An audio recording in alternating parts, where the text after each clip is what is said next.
Morning students, my name is Amit और हमारा जो चैप्टर चल रहा है वो चल रहा है कंप्यूटर फंडामेंटल्स। और आज का जो हमारा टॉपिक है वो है मेमोरी। इंपॉर्टेंट टॉपिक है, ठीक है। यहां से क्वेश्चंस हमको जरूर मिलते हैं, तो हम इस टॉपिक को देख लेते हैं। तो सबसे पहले बात आती है कि मेमोरी है क्या, है ना। मेमोरी क्या है?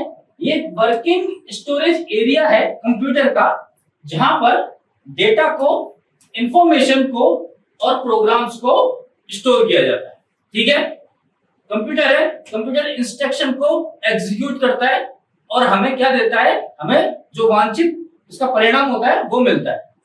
अब वो जो वांछित परिणाम है या फिर रिजल्ट है वो स्टोर किसी ना किसी जगह पे होगा।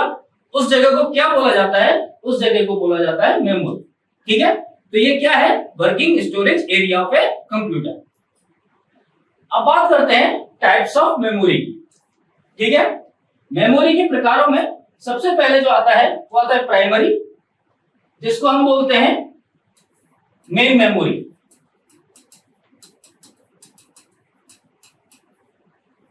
ठीक है, क्या बोलते हैं? Main memory. इसके बाद सेकेंडरी मेमोरी, इसको बोलते हैं हम क्या? Auxiliary memory. इसको हम सेकेंडरी मेमोरी बोलते हैं और क्या बोलते हैं? ऑक्सिलरी मेमोरी, है ना। इसके बाद कैश मेमोरी और इसके बाद है हमारा ये क्या है? रजिस्टर, ठीक है। रजिस्टर तो मैं आपको पढ़ा चुका हूं, ठीक है। यहां से क्वेश्चन बना कि कैश मेमोरी और रजिस्टर मेमोरी में से कौन सी तीव्र मेमोरी है, यानी कौन सी हमारी फास्ट मेमोरी है। तो हमारी जो पिछली क्लासेस हैं वहां से कॉन्सेप्ट क्लियर हो जाएगा क्या, कौन सी मेमोरी फास्ट है? हमारी रजिस्टर। रजिस्टर क्या है? Made up of flip flops, मतलब एक डिजिटल सर्किट है जो फ्लिप फ्लॉप का बना होता है, ठीक है। अब बात करते हैं हम हमारी प्राइमरी मेमोरी। ये जो प्राइमरी मेमोरी है इसको फर्दर क्लासिफाई किया जाता है रैम और रोम में, ठीक है। रैम जो है वो स्टैटिक भी होती है और डायनामिक भी होती है। इसके बारे में हम इसके बारे में डिस्कस करेंगे, ठीक है। रोम जो है वो क्या है? ये पीरोम है और ईपीरोम भी होती है और डबल ईपी रोम भी होती है, यानी रोम को पीरोम, ईपीरोम और डबल ईपीरोम में क्लासिफाई किया जाता है, ठीक है। अब बात करते हैं हम सेकेंडरी स्टोरेज की। सेकेंडरी स्टोरेज क्यों आवश्यक हुआ? क्योंकि प्राइमरी स्टोरेज क्या है? महंगा, ठीक है। और भी कई कारण है जिसको हम अभी आगे टॉपिक में अपन कवर कर लेंगे, ठीक है। कैसे, ये भी मैं आपको बताऊंगा, मेमोरी और फिर रजिस्टर तो हम कंप्लीट कर ही चुके हैं। अब बात आती है हमारी प्राइमरी मेमोरी, ठीक है। इसे क्या बोला जाता है? इसको मेन मेमोरी भी बोला जाता है। कंप्यूटर की मेन मेमोरी कौन सी होती है? हमारी प्राइमरी मेमोरी, ठीक है। इसमें क्या होता है? माइक्रो प्रोसेसर यानी हमारा सीपीयू रीड करता है डेटा और इंस्ट्रक्शन को मेन मेमोरी से, ठीक है। मेन मेमोरी से हमारा सीपीयू क्या करता है? डेटा और इंस्ट्रक्शन को रीड करता है, ठीक है। इसके जो टाइप्स हैं ये कौन कौन से हो गए? रैम और रोम, ठीक है। इनमें मैं आपको फैक्ट्स बता रहा हूं जहां से डायरेक्ट क्वेश्चन पूछ लिए जाते हैं कि मेन मेमोरी कौन सी मेमोरी कहलाती है। तो यहां से आप बता दोगे कौन सी मेमोरी कहलाती है? हमारी प्राइमरी मेमोरी। अब बात पहले करते हैं हम रोम की, ठीक है। रोम की बात करते हैं। इसका जो पूर्ण रूप है वो है रीड ओनली मेमोरी, ठीक है। क्या है? रीड ओनली मेमोरी, ठीक है। इसमें इंफॉर्मेशन को यानी सूचना को केवल रीड किया जाएगा, ठीक है। सूचना को क्या किया जाएगा? ओनली रीड किया जाएगा, ठीक है। इसको हम क्या बोलते हैं? इसको हम परमानेंट मेमोरी भी बोलते हैं। और ये क्या है? नॉन वोलेटाइल है, यानी परमानेंट मेमोरी का तात्पर्य क्या हो गया, ये स्थायी मेमोरी है, ठीक है। और नॉन वोलेटाइल का मतलब हो गया जिसको हम कहते हैं गैर नाशवान मेमोरी। ये हिंदी वाले बच्चों के लिए है कि वहां से उनको जो टर्म समझ में आती है वो आती है नाशवान और गैर नाशवान। इसके कॉन्सेप्ट को अभी हम समझेंगे, ठीक है। अब बात आती है पीरोम की।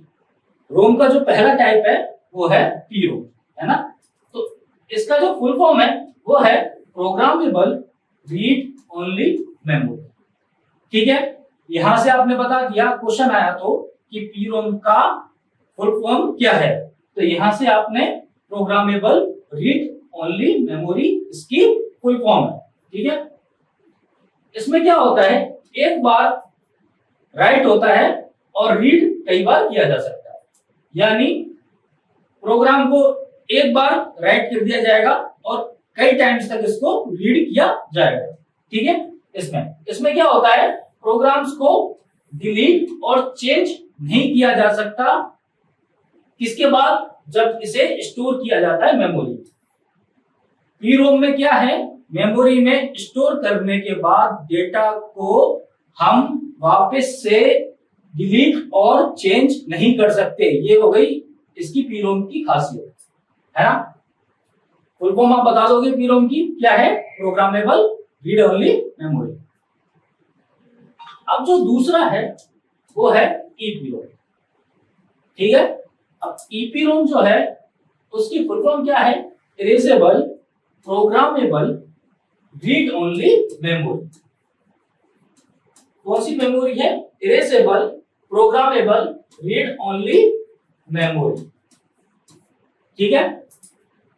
यहां पे डेटा को डिलीट और चेंज किया जा सकता है, यानी मेमोरी में स्टोर करने के बाद डेटा को चेंज और डिलीट किसमें किया जा सकता है, ईपीरोम में, ठीक है। और कहां पर चेंज नहीं कर सकते थे, वो थे पीरोम में। पीरोम का फुल फॉर्म क्या थी, प्रोग्रामेबल रीड ओनली मेमोरी, ठीक है। इसमें क्या होता है, इसमें अल्ट्रा वायलेट रेज, जिनको हम क्या बोलते हैं, पराबैंगनी किरणें, पराबैंगनी किरणों का उपयोग करके डेटा या प्रोग्राम को डिलीट किया जाता है, यानी इरेज किया जाता है। नाम से पता चल रहा है इरेजेबल, यानी मिटाने के काम आएगा। तो मिटाना किसकी हेल्प से हो रहा है, अल्ट्रा वायलेट रेज की हेल्प से, ठीक है, जिनको क्या बोलते हैं हम, पराबैंगनी किरणें, ठीक है। अब बात आती है तीसरे टाइप की, वो है ईईपी रोम, ठीक है। इसकी जो फुल फॉर्म है वो है इलेक्ट्रिकली प्रोग्राम रोम, ठीक है। क्या है, इलेक्ट्रिकली इरेजेबल, इलेक्ट्रिकली इरेजेबल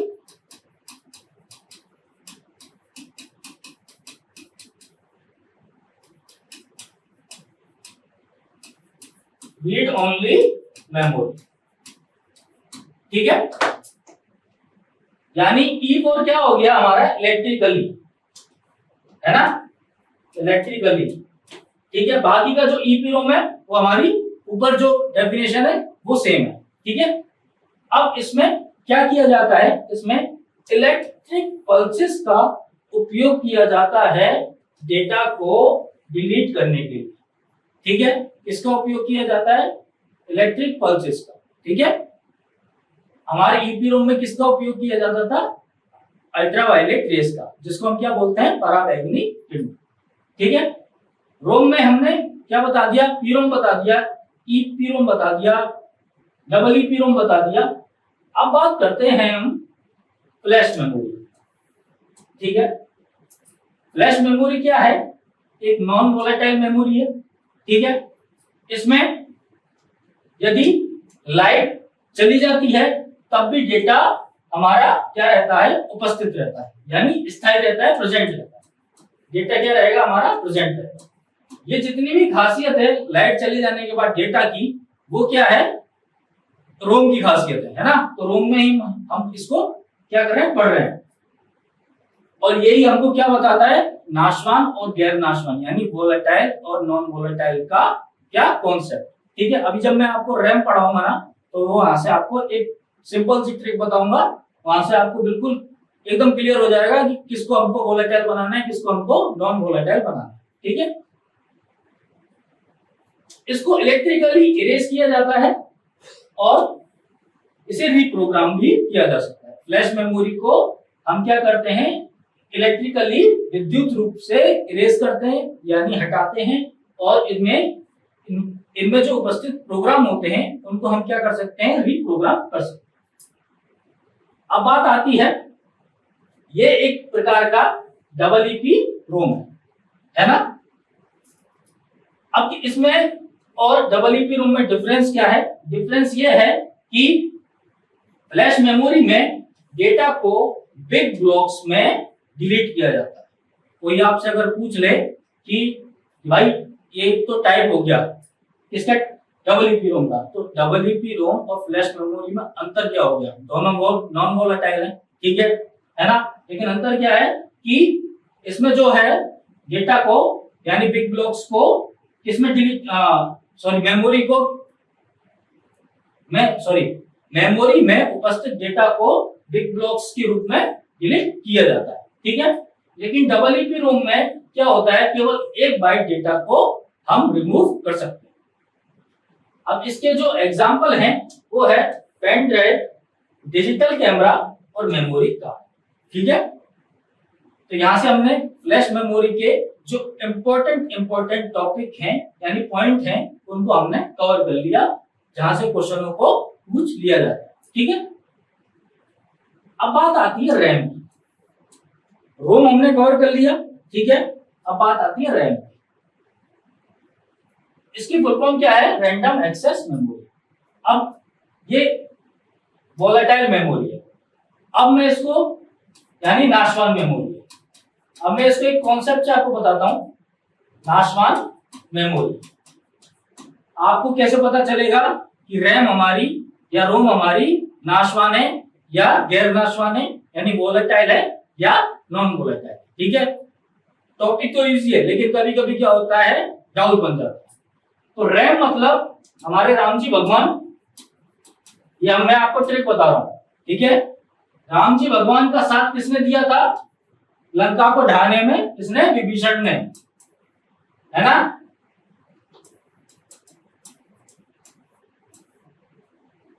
और लंका का क्या कर दिया था, नाश। तो रैम क्या हो गई हमारी, वोलेटाइल हो गई, वी से क्या हो गई, वोलेटाइल। राम का साथ किसने दिया, विभीषण ने, वोलेटाइल जिसको क्या बोला जाता है, नाशवान। और लंका का क्या कर दिया, नाश कर दिया। यानी रैम के जितने भी टाइप हो गए वो कौन से हो गए, वोलेटाइल। ठीक है, हमारा क्लियर हो गया कॉन्सेप्ट। अब बात करते हैं हम, इसमें इंफॉर्मेशन को रीड किया जाता है और राइट किया जाता है। ठीक है, रीड भी कर सकते हैं और राइट भी कर सकते हैं। केवल रीड किस में करते थे हम, रोम में। और रोम हमारा कौन सा स्टोरेज है, कौन सा है, नॉन वोलेटाइल। ठीक है, कॉन्सेप्ट से क्लियर हो गया ना। अब रैम के टाइप, सबसे पहला जो टाइप है वो है स्टैटिक रैम, यानी इसको बोलते हैं हम एस रैम भी बोलते हैं ना। एस रैम का फुल फॉर्म क्या हो गई, स्टैटिक रैम। अब ये जो रैम है ये डी रैम से फास्टर है। क्वेश्चन यहां से डायरेक्ट पूछ लिया जाता है कि निम्न में से कौन सी रैम फास्ट है, यानी एस रैम फास्ट है या डी रैम फास्ट है। तो यहां से आप बता दोगे कौन सी रैम फास्ट है, स्टैटिक रैम फास्ट है। ठीक है भाई, फास्ट है तो ऑब्वियस सी बात है महंगी भी होगी, है ना। तो ये क्या है, ये कॉस्टली है। रैम का टाइप बता दिया, एस रैम, और आगे मैं बताऊंगा डी रैम भी, है ना। अब ये क्या है, इसमें इंफॉर्मेशन को रीड भी किया जा सकता है और राइट भी किया जा सकता है। राम का साथ किसने दिया था, विभीषण ने, और लंका का क्या कर दिया था, नाश कर दिया। तो रैम जो है वो कैसी मेमोरी है, नाशवान मेमोरी है। बी से यानी विभीषण से क्या है, वोलेटाइल। ठीक है ना, मजा आ रहा है ना ट्रिक से। ठीक है, अब बात करते हैं हम DRAM। अब जो DRAM है उसकी जो फुल फॉर्म है वो है डायनामिक रैम, यानी डायनामिक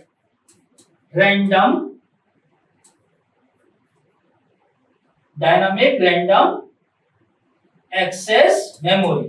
ठीक है, डी से क्या हो गया डायनामिक, यहां से हम रैम की क्या फुल फॉर्म हो गई रैंडम एक्सेस मेमोरी। ठीक है, अब इसको रिफ्रेश करने की आवश्यकता होती है। ये पॉइंट हम ध्यान रखेंगे कि डायनामिक रैम को रिफ्रेश करने की आवश्यकता होती है, नीड टू बी रिफ्रेश, है ना, यानी रिफ्रेश करने की आवश्यकता।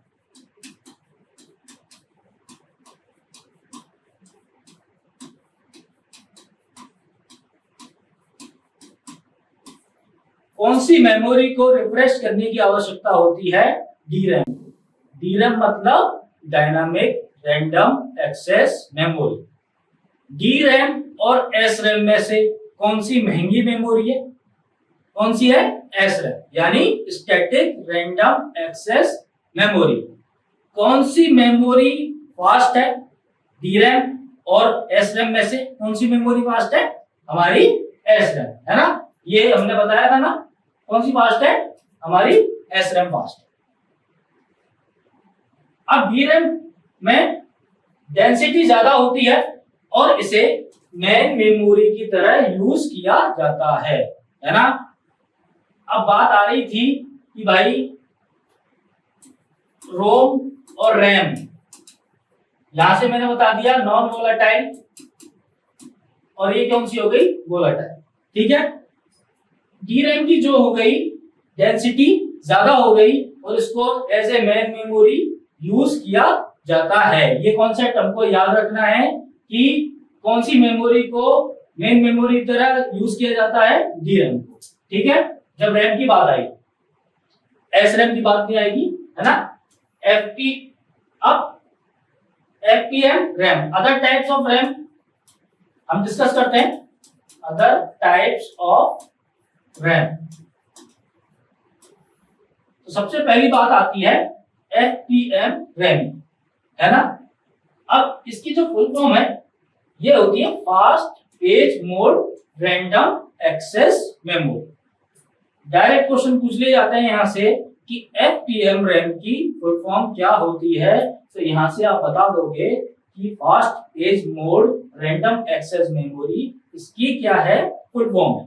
ठीक है, अब इसमें जो मैक्सिमम ट्रांसफर रेट होती है डेटा की वो होती है 176 Mbps। ठीक है, अब दूसरी बात हम कर रहे हैं, दूसरी बात है SDR रैम। ठीक है, कौन सी रैम की, SDR रैम की।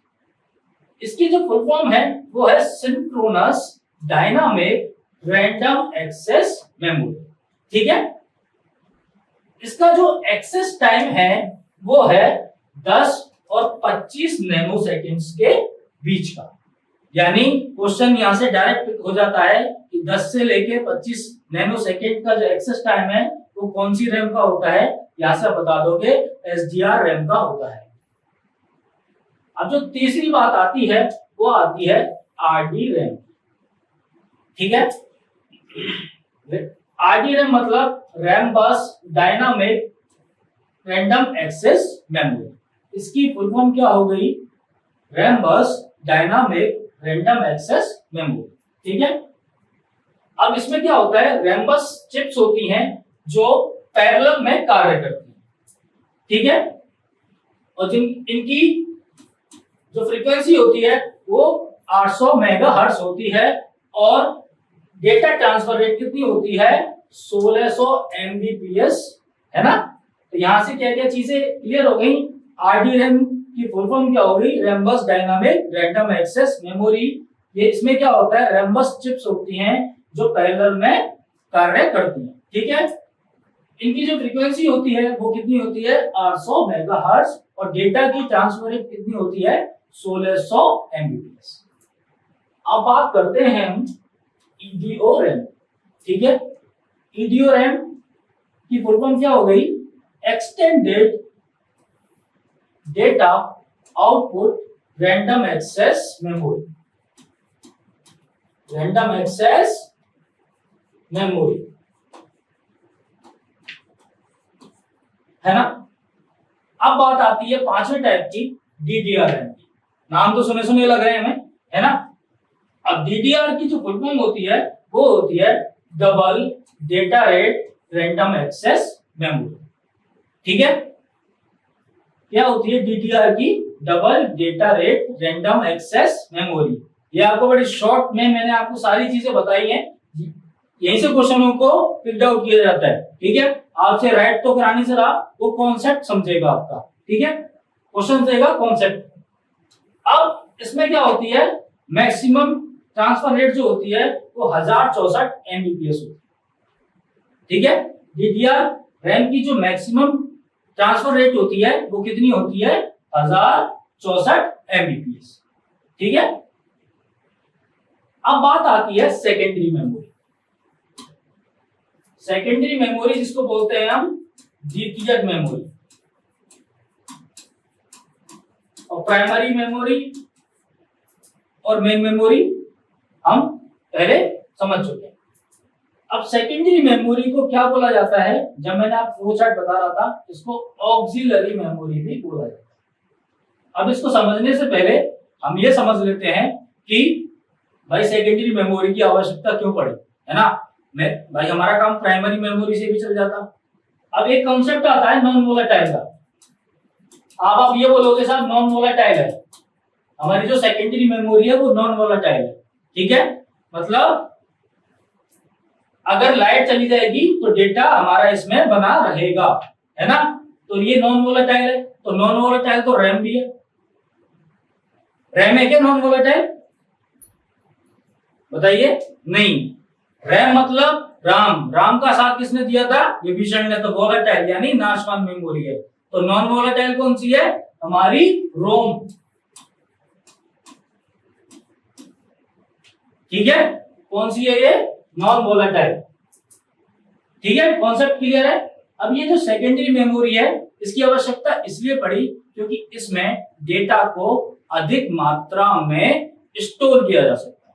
सिंपली आप ये चीज समझिए कि सेकेंडरी मेमोरी की इसलिए आवश्यकता पड़ी क्योंकि इसमें डेटा को अधिक मात्रा में स्टोर किया जा सकता है, और वो जो डेटा है वो हमारा क्या रहता है? सुरक्षित रहता है ना। अब रैम आती है हमारी 4 जीबी की, 8 जीबी की, लेकिन क्या है? वो वोलेटाइल है, यानी लाइट गई और पूरा पूरा जो कंटेंट है वो क्या हो जाएगा? डिलीट हो जाएगा। ठीक है, मैंने बताया सेकेंडरी मेमोरी को क्या बोलते हैं हम? Auxiliary memory. अब इसमें दो टाइप का स्टोरेज होता है। पहला जो है मैग्नेटिक स्टोरेज। मैग्नेटिक स्टोरेज में क्या क्या आती है? फ्लॉपी डिस्क आती है, हार्ड डिस्क आती है और मैग्नेटिक टेप्स आती है। यानी इसमें मैग्नेटिक डिस्क आएंगी और हमारी क्या आएगी? मैग्नेटिक टेप, है ना। और ऑप्टिकल जो स्टोरेज है इसमें क्या आएगा? इसमें आएगा सीडी, डीवीडी और ब्लू-रे। ठीक है, सेकेंडरी मेमोरी क्या कहलाती है? Auxiliary memory. ऑक्सिलरी मेमोरी कहलाती है। इसके कौन कौन से स्टोरेज है? मैग्नेटिक और ऑप्टिकल। अब आपसे पूछ ले कि सीडी यानी कॉम्पैक्ट डिस्क किस टाइप का स्टोरेज है, तो आप बता दोगे कौन से टाइप का स्टोरेज है? ऑप्टिकल स्टोरेज है। कौन से टाइप की मेमोरी है? सेकेंडरी मेमोरी है।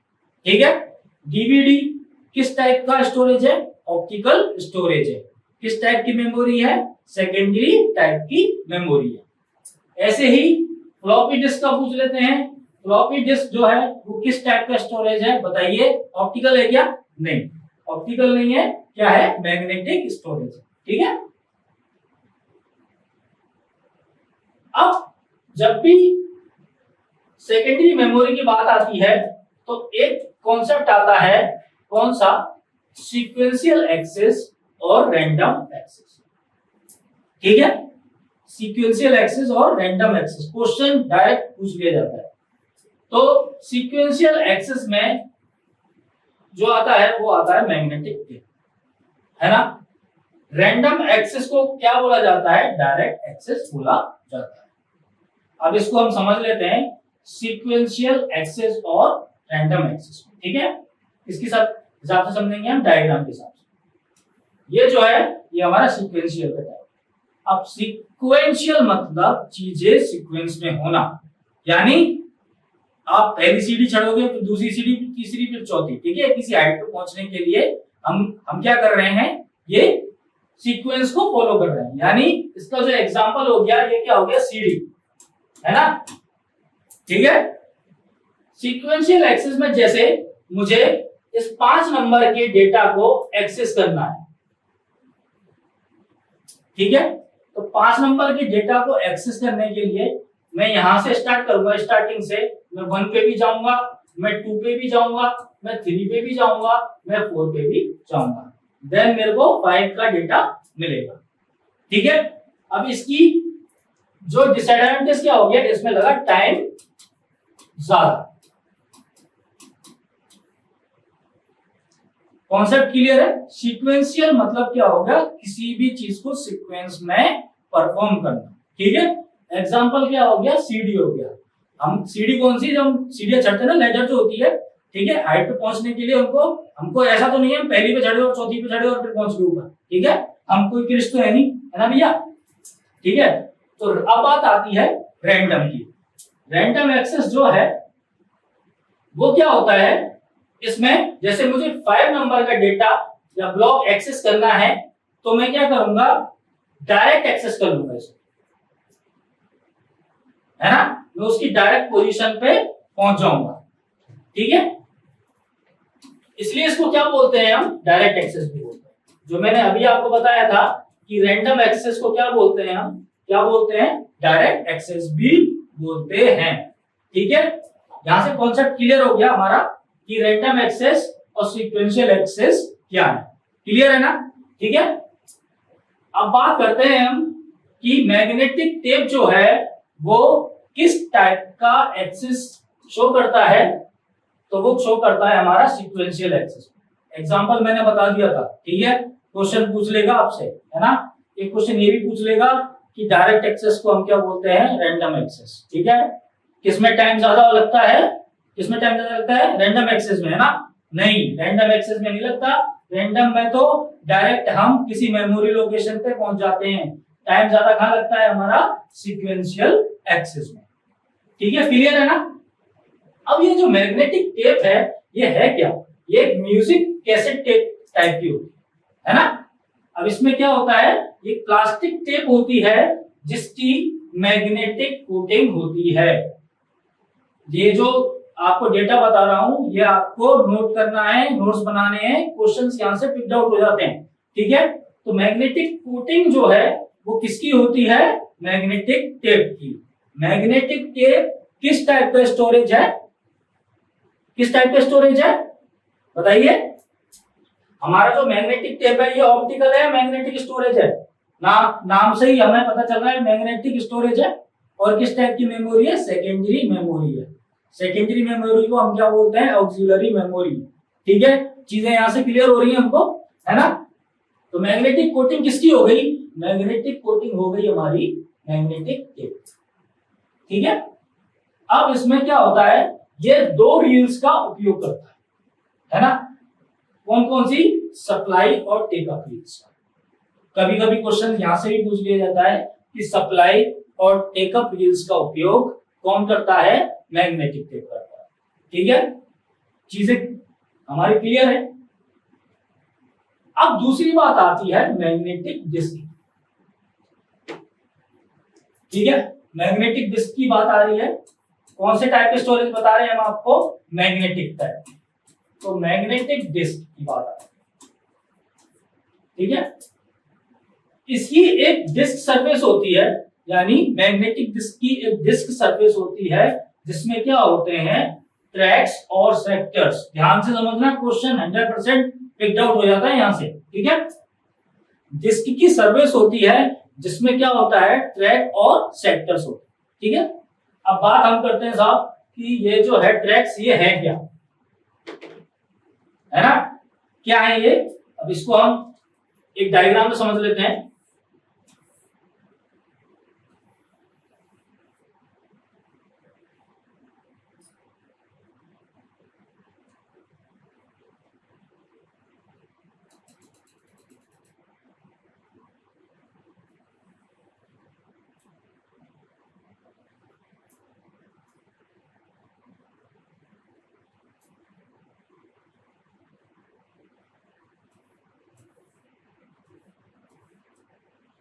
ठीक है, ये हमारा डायग्राम है, ठीक है, हार्ड डिस्क का डायग्राम है एक तरीके से।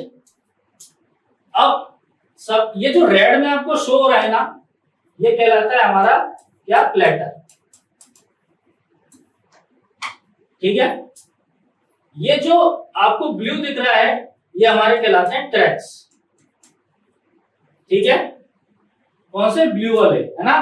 और ये जो ग्रीन है ये हमारे क्या कहलाते हैं, सेक्टर्स, ठीक है। भाई ड्राइंग खराब है लेकिन आपको ये चीजें समझ में आ रही हैं इसकी कलर से, ठीक है। तो क्या हो गया, सबसे पहले बात हम कर रहे हैं किसकी, ट्रैक की, है ना। ये जो हमारा ट्रैक है ये क्या है, कॉन्सेंट्रिक सर्किल्स हैं। कौन से सर्किल्स हैं, कॉन्सेंट्रिक सर्किल्स। ये आपसे पूछ लिया जाएगा कि कॉन्सेंट्रिक सर्किल्स को क्या बोला जाता है, क्या बोला जाता है, हमारे ट्रैक्स, ठीक है, कॉन्सेंट्रिक सर्किल्स, है ना, जहां पर डेटा क्या होता है, स्टोर होता है। कॉन्सेंट्रिक सर्किल पे डेटा स्टोर कौन करता है, हमारे ट्रैक्स करता है, ठीक है। ट्रैक्स में क्या होता है, कॉन्सेंट्रिक सर्किल्स पे डेटा को स्टोर किया जाता है ना। अब इसमें क्या होता है, इन्हें कैसे नंबर करते हैं, आउटर मोस्ट से इनर मोस्ट, ठीक है। कैसे नंबर करते हैं हम, आउटर मोस्ट से इनर मोस्ट। अब आउटर मोस्ट जो हमारा ट्रैक है इसको क्या नंबर दिया जाता है, इसको नंबर दिया जाता है 0, ठीक है। अब इसे एक एग्जांपल समझ लो ट्रैक का कि कैसे आप क्लियर करोगे, कि इसको हम रेसिंग ट्रैक से देख लें, एग्जांपल रेसिंग ट्रैक से कंपेयर कर लें, ठीक है। रेसिंग ट्रैक में क्या होती है, जो सबसे पहली पोजीशन होती है, यानी सबकी जो पोजीशन होती है एक तरीके से क्या होती है, 0 होती है, यानी कोई ना तो फर्स्ट पे आया होता है, ना सेकंड पे आया होता है, ना थर्ड पे आया होता है, ठीक है। यानी आउटर मोस्ट जो ट्रैक हो गया, जिनकी स्टार्टिंग पोजीशन हो गई वो कौन सी हो गई, 0, ठीक है। और इनर मोस्ट जो हो गया, यानी जो सबसे लास्ट में पहुंचा, है ना, उसकी कौन सी पोजीशन हो गई, लास्ट वाली। तो इनर मोस्ट को क्या बोला जाता है, लास्ट हमारा ट्रैक बोला जाता है, ठीक है। अब हमारे जो ट्रैक्स हैं, सेक्टर्स हैं, वो अलग अलग डिवाइस में अलग अलग होते हैं, है ना। तो जो आउटर मोस्ट ट्रैक है वो सबकी क्या होगी, जो वैल्यू होगी वो क्या होगी, 0 होगी। यहां से कॉन्सेप्ट क्लियर हो गया हमारा, हमने रेसिंग ट्रैक से इसको समझ लिया, ठीक है। अब जो ट्रैक है इसको क्या किया जाता है, सेक्टर्स में डिवाइड किया जाता है ना, सेक्टर्स में डिवाइड किया जाता है, यानी इसको क्या किया जाता है, वर्गीकृत किया जाता है, किसमें, सेक्टर्स, है ना। चीजें हमारी क्लियर हो रही हैं। अब सेक्टर है क्या, सेक्टर है क्या, सेक्टर क्या है, एक पाई स्लाइस, डायग्राम से समझ में आ रहा है ना, एक पाई स्लाइस ये वाली, है ना, पाई स्लाइस मतलब पिज्जा की स्लाइस, ठीक है। ये जो स्लाइस है ये कौन सी है, हमारी सेक्टर। तो ये क्या है, एक पाई स्लाइस है जो हमारे ट्रैक के अक्रॉस कटी हुई होती है ना, इस तरीके से। ये हमारा ट्रैक है, तो ये जो है ये हमारे सेक्टर्स हो गए, ठीक है। हमारा ट्रैक क्या हो गया, पिज्जा हो गया, उसकी स्लाइस क्या होगी, सेक्टर्स हो गए, ठीक है। अब तो क्लियर हो गया होगा, ठीक है। ये क्या है, ये हमारी स्मॉलेस्ट यूनिट है जिसका उपयोग डिस्क पर डेटा को रीड और राइट करने में किया जाता है, ठीक है, अब हम आगे चलते हैं। अब बात करते हैं हम डिस्क सेक्टर्स की। साहब हमने ट्रैक समझ लिया, सेक्टर समझ लिया, इसके बाद जो कॉन्सेप्ट आ रहा है वो आ रहा है हमारा डिस्क सेक्टर्स। तो ये क्या करते हैं, ये फिक्स साइज एरिया को शो करते हैं। कौन करते हैं, डिस्क सेक्टर्स। यानी फिक्स साइज एरिया को शो करना, यानी फिक्स साइज एरिया की संख्या को शो करने के लिए इसका यूज किया जाता है, डिस्क सेक्टर्स का यूज किया जाता है। ठीक है, और इसे किसके द्वारा एक्सेस किया जाता है, डिस्क के ये जो डिस्क ड्राइव है उसके रीड और राइट हेड के द्वारा इसको क्या किया जाता है, एक्सेस किया जाता है। किसको एक्सेस किया जाता है, डिस्क सेक्टर्स को। डिस्क सेक्टर्स है क्या है, ये फिक्स्ड एरिया की संख्या को प्रदर्शित करने के लिए डिस्क सेक्टर्स का उपयोग किया जाता है। ठीक है, intersection of read write head is called हमारा ट्रैक सेक्टर। अब एक चीज ये भी पूछ ली जाती है कि ट्रैक सेक्टर क्या कहलाता है, तो यहां से आप बता दोगे रीड राइट हेड का हमारा जो इंटरसेक्शन है वो क्या कहलाता है, हमारा ट्रैक सेक्टर कहलाता है। अब ट्रैक सेक्टर को क्या किया जाता है, कलेक्शन में ग्रुप किया जाता है। ठीक है, ट्रैक सेक्टर को किस में ग्रुप किया जाता है, हमारे कलेक्शन में ग्रुप किया जाता है, जिसको क्या बोलते हैं हम, इसको हम बोलते हैं क्लस्टर। डेफिनेशन क्लियर हो रही है ना, नोट्स बनाते हुए चलना। ठीक है, इसकी पीडीएफ भी आपको मिली जाएगी। तो यहां से हमको क्लियर हो रही है चीजें कि हमारा जो ट्रैक सेक्टर है उसको किस में ग्रुप किया जाता है, कलेक्शन में ग्रुप किया जाता है, जिसको क्या बोलते हैं हम, हमारा क्लस्टर बोलते हैं। अब ये क्या करता है, बेसिक एलोकेशन यूनिट को शो करता है। ठीक है, डिस्क पर स्टोरेज के लिए बेसिक एलोकेशन यूनिट को हमारा प्रदर्शित करता है। कौन करता है, ये क्या, क्लस्टर। ठीक है,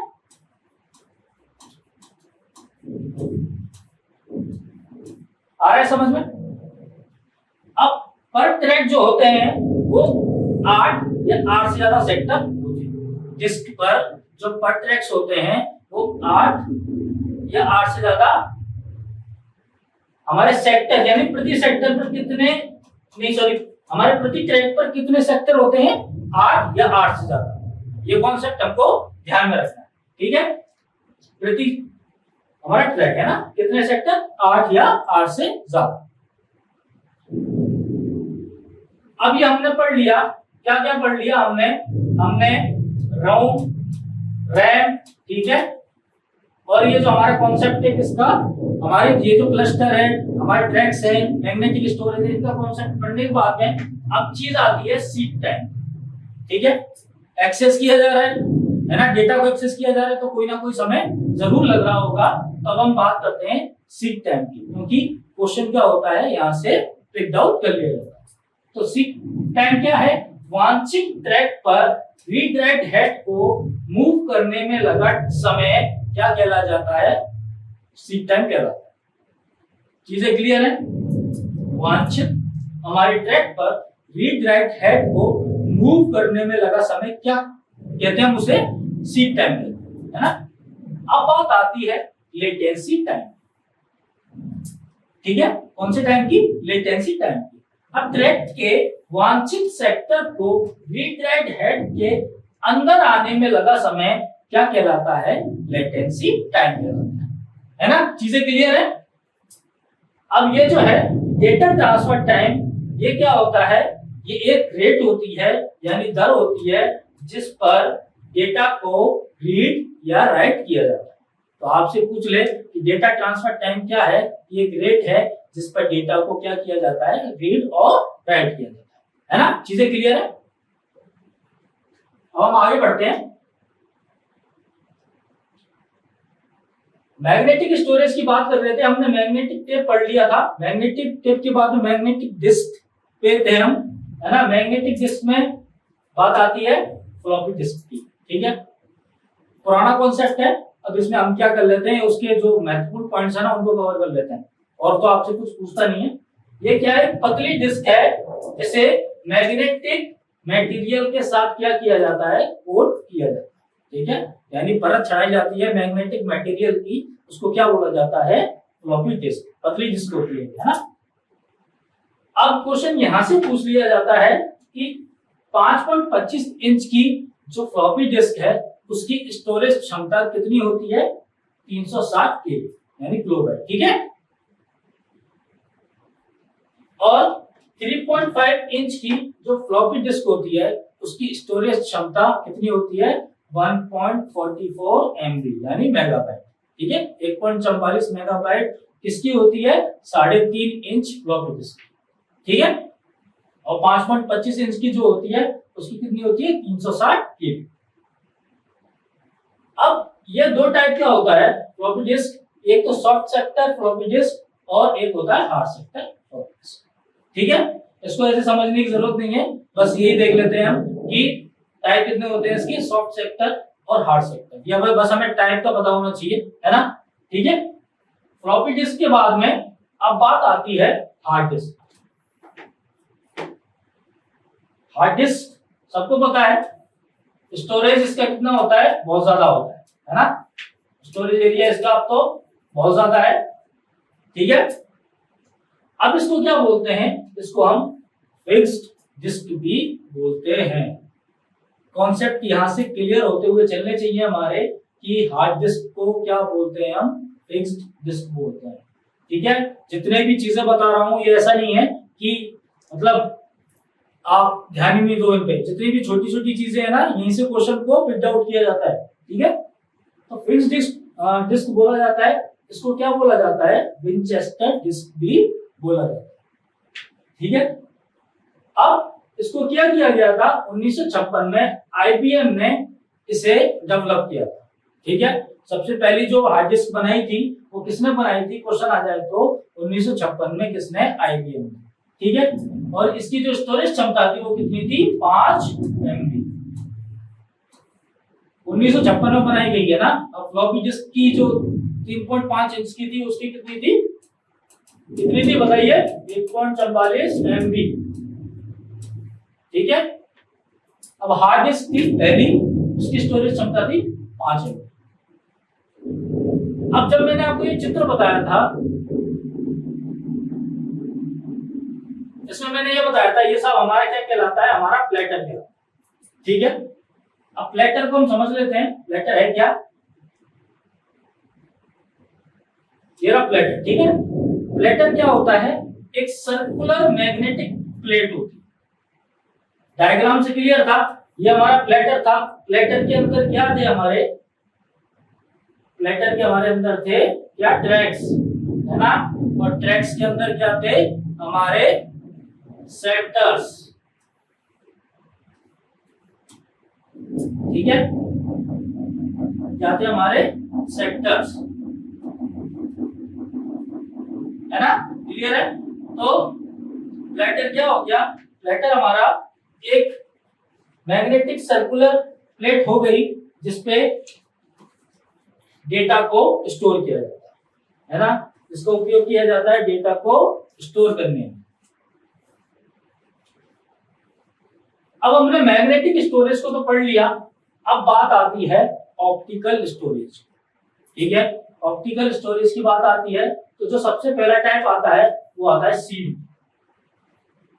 है ना, सीडी यानी कॉम्पैक्ट डिस्क। कॉम्पैक्ट डिस्क इसकी फुल फॉर्म हो गई। अब ये जो है सीडी रोम जो है वो है, इसकी फुल फॉर्म हो गई CD read only memory. CD का तात्पर्य क्या हो गया, compact disc read only memory. Compact disc का पहला टाइप जो हो गया वो हो गया सीडी रोम, है ना। अब इसमें क्या होगा, इंफॉर्मेशन को केवल रीड किया जाए, है ना। सीडी रोम में नाम से ही क्लियर हो रहा है, रीडर ओनली मेमोरी है, तो केवल इंफॉर्मेशन को क्या किया जाएगा, रीड किया जाएगा। ठीक है, इसकी जो स्टोरेज क्षमता होती है वो होती है 700 MB, है ना। स्टोरेज क्षमता को ध्यान में रखना, ठीक है। तो जो स्टोरेज क्षमता हो रही है वो इसकी कितनी है 700 MB। फ्लॉपी डिस्क की कितनी थी 3.5 इंच वाली की 1.44 MB। हार्ड डिस्क की स्टोरेज क्षमता आजकल टेराबाइट्स में चल रही है ना। कहां से स्टार्ट हुई थी MB से 1956 में किसने किया था IBM ने, है ना। कितने MB की थी 5 MB की। अब MB से कहां पहुंच गई है टेराबाइट्स में, और भी आगे ये जो क्या कहते हैं जो सुपर कंप्यूटर्स हैं वो तो और अपने यूज करते हैं, ठीक है। अब बात आती है वॉर्म की। अब वॉर्म जो है उसको क्या बोला जाता है right once read many.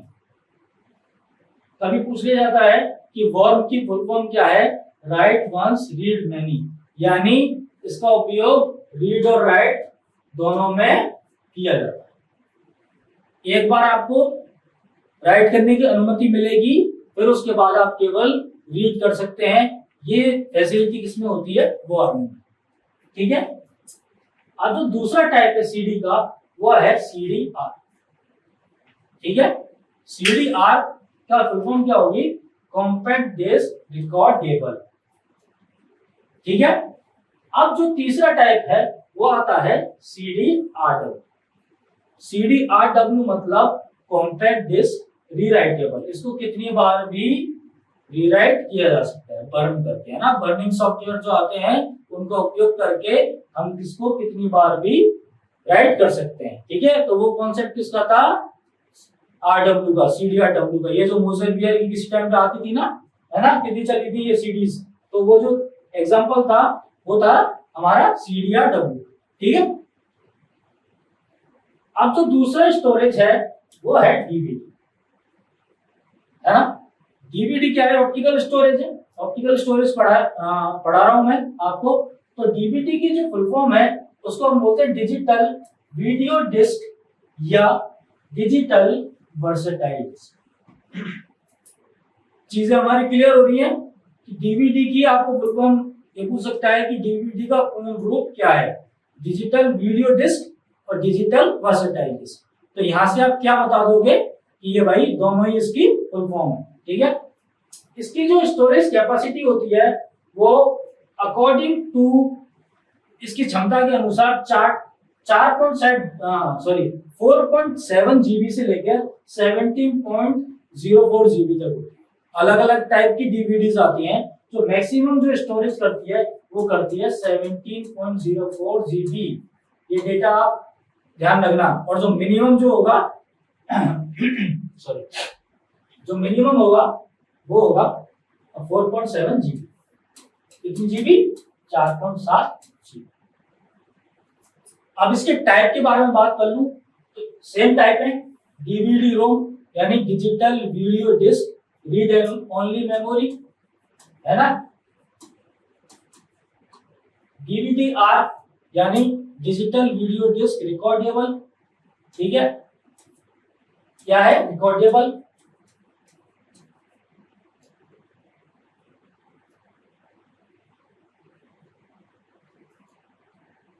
Recordable, है ना, ठीक है। और RW क्या है रीराइटेबल। कॉन्सेप्ट बिल्कुल सेम है, ठीक है। रीराइटेबल मतलब बार बार अपन राइट कर सकते हैं। अब जो तीसरी टाइप आती है वो आती है ब्लू-रे डिस्क, ठीक है। अब ब्लू-रे डिस्क है तो इसका नाम ब्लू-रे क्यों पड़ा, क्योंकि इसमें डेटा को रीड करने के लिए ब्लू लेजर का उपयोग किया जाता है। चीजें क्लियर है कि ब्लू-रे डिस्क है उसमें इसका नाम ब्लू-रे क्यों पड़ा, डेटा को रीड करने के लिए किसका उपयोग किया जाता है, ब्लू-रेज का उपयोग किया जाता है, ठीक है। अब बात कर रहे हैं हम सिंगल लेयर। इसमें आती है सिंगल लेयर और डबल लेयर, ठीक है। जो सिंगल लेयर ब्लू-रे डिस्क है उसकी क्षमता कितनी होती है 25 GB, है ना, ठीक है। और जो डबल लेयर है उसकी जो क्षमता होती है स्टोरेज क्षमता वो कितनी हो गई 50 GB। तो आपसे अगर ये पूछ ले कि सीडी की कितनी क्षमता हो गई, यहां से आप बता दोगे 700 MB, ठीक है। फ्लॉपी डिस्क की कितनी हो गई 3.5 इंच वाली की 1.44 MB, ठीक है। और डीवीडी की कितनी हो गई 4.7 से लेकर 17.04 जीबी। यदि आपको ऑप्शन दे रखे हो 4.7 और बाकी के ऐसी ऑप्शन दे रखे हो, ठीक है, तो आपको 4.7 ही पिक आउट करना, ध्यान रखना इस चीज का, है ना। और बात कर रहे हैं हम ब्लूरे की। ब्लूरे की जो क्षमता होती है वो कितनी होती है 50 जीबी। इसकी डबल लेयर की और सिंगल लेयर की कितनी क्षमता होती है 25 जीबी। ये तो मैंने आपको बता दिया कि डीवीडी जो आती हैं अलग अलग रेंज में आती हैं, ठीक है। तो और जो स्टैंडर्ड साइज है स्टोरेज जो है वो है 4.7 जीबी, है ना। अब ब्लूरे के बाद में क्वेश्चन ये इंपॉर्टेंट है, ध्यान रख लेना इसको, ठीक है। क्वेश्चन 100% पूछा जाएगा यहां से, ठीक है। अब बात आती है 1 बिट की। ये सबसे छोटी स्टोरेज यूनिट है, स्टोरेज इकाई, यानी जिसको हम बोलते हैं बिट।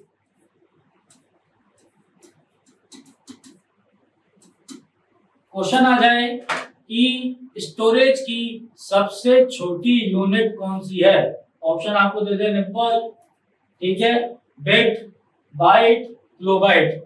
तो यहां से आप बता दोगे कौन सी है, बिट है, ठीक है। बिट क्या है 01 की फॉर्म में होती है ना। 4 बिट का बनता है 1 निप्पल। क्वेश्चंस पूछे गए हैं यहां से, इसलिए मैं आपको ये जो चार्ट है ये मैं लेके आया हूं, है ना। और 8 बिट के बनता है 1 बाइट, ठीक है। 4 बिट का क्या बनेगा 1 निप्पल, 8 बिट की क्या बनेगी 1 बाइट। चीजें क्लियर है। 1024 बाइट की क्या बनेगी 1 केबी, यानी 1 किलो बाइट।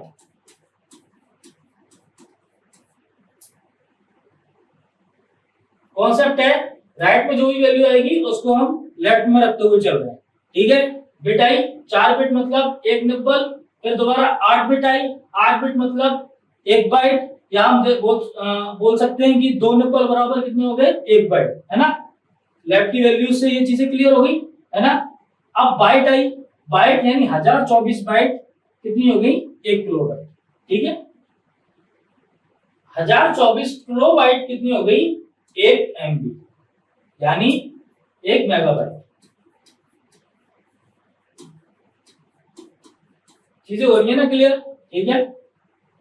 1024 MB मतलब 1 GB, यानी गीगाबाइट। कौन सी बाइट गीगाबाइट। भाई क्वेश्चन यहां से पूछ लिया जाएगा इसके फैक्ट्स पे, ठीक है, कि 1024 गीगाबाइट मतलब क्या हो गया 1 टेराबाइट, है ना। 1024 बाइट मतलब क्या हो गया 1 किलोबाइट। 1024 किलोबाइट मतलब क्या हो गया 1 GB, यानी गीगाबाइट, ठीक है। अब बात आती है 1024 MB मतलब 1 GB, यानी 1 गीगाबाइट, और 1024 गीगाबाइट मतलब 1 टेराबाइट, ठीक है। और 1024 टेराबाइट मतलब 1 पेटाबाइट। फिर दोबारा 1024 पेटाबाइट मतलब 1 एक्साबाइट, है ना। और 1024 एक्साबाइट मतलब 1 जोटाबाइट, ठीक है। 1024 जोटाबाइट मतलब 1 योटाबाइट, जोटाबाइट, और ये हो गया योटाबाइट। 1024 योटाबाइट मतलब 1 ब्रोंटोबाइट, और 1024 ब्रोंटोबाइट मतलब 1 जियोबाइट। जो मैक्सिमम क्वेश्चन आपसे पूछे जाएंगे वो यहां से पिक्ड आउट होते हैं। ये यहां से, यहां की जो वैल्यू होती है ना मैक्सिमम यहां से होती है आपकी पिक्ड आउट। या तो बता दोगे कि 1 योटाबाइट मतलब 1024 योटाबाइट मतलब 1 ब्रोंटोबाइट, ठीक है, और 1024 ब्रोंटोबाइट मतलब जियोबाइट। अब मैं जब आपकी अभी जो वैल्यूज बता रहा था तो बीच में मैंने एक वैल्यू गलत बोल दी थी, ठीक है। ये मैंने जानबूझ के बोली थी क्योंकि मैं ये देख रहा था कि लोग इसको कैच करते नहीं करते, ठीक है। तो क्या होता है कभी कभी हम कंफ्यूज हो जाते हैं इनकी वैल्यूज में, क्योंकि इतनी सारी वैल्यूज हैं, है ना, तो हम क्या करते हैं, कंफ्यूज हो जाते हैं। तो हम क्या करते हैं, एक ट्रिक से इसको समझते हैं। ठीक है, यहां बता दोगे 01 को 1 बिट बोलते हैं। 1 बिट 4 बिट का क्या होता है, 1 निब्बल, और 8 बिट का क्या होता है, बाइट, और 1024 बाइट का क्या हो गया, किलोबाइट, और 1024 किलोबाइट का क्या हो गया, 1 मेगाबाइट। अब मेगाबाइट के बाद में हमने एक ट्रिक बनाई, ठीक है, कौन सी, एक जयपुर में जगह है जीटी,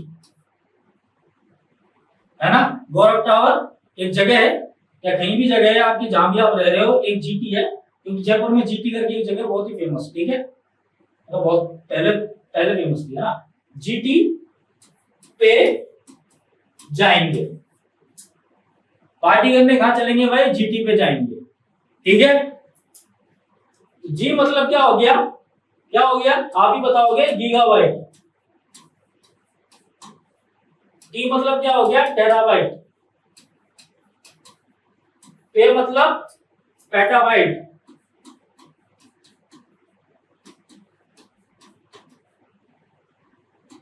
ई मतलब एक्साबाइट। जे मतलब जोटाबाइट, और वाई मतलब जोटाबाइट।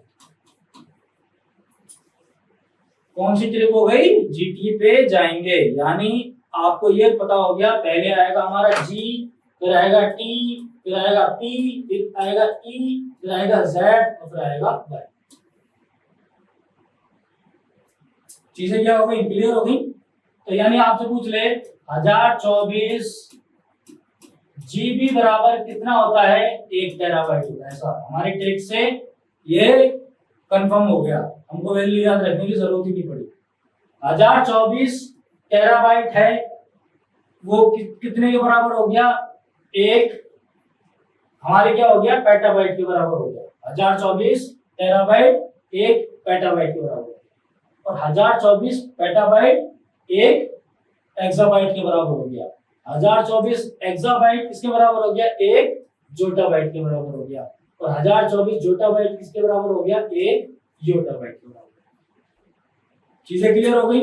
अब यहां से तो आप बता ही दोगे जाएंगे के बाद में, तो ये है वाई, यानी जोटाबाइट कितना हो गया, बीबी, यानी ब्रोंटोबाइट, और ब्रोंटोबाइट मतलब क्या हो गया, जीपी, जीबी यानी जियो। ठीक है, चीजें यहां से क्लियर हो गई, वैल्यू हमारी क्लियर हो गई। ठीक है, तो ये हमारा जो मेमोरी का जो चैप्टर है वो हमने क्या कर दिया, कंप्लीट। आपसे किसी भी टाइप के क्वेश्चंस यहां से पूछे जाएंगे तो आप इजीली इसको कर दोगे। अब तो मेरे को इतना तो विश्वास है कि आपको ये कोई सा भी मेमोरी से क्वेश्चन आ जाए, कैसा भी आ जाए, अब आप कर दोगे। जब इसके क्वेश्चंस को करेंगे तो आगे और कोई ट्रिक्स बनेंगी तो भी मैं आपको बता दूंगा। ठीक है, थैंक यू।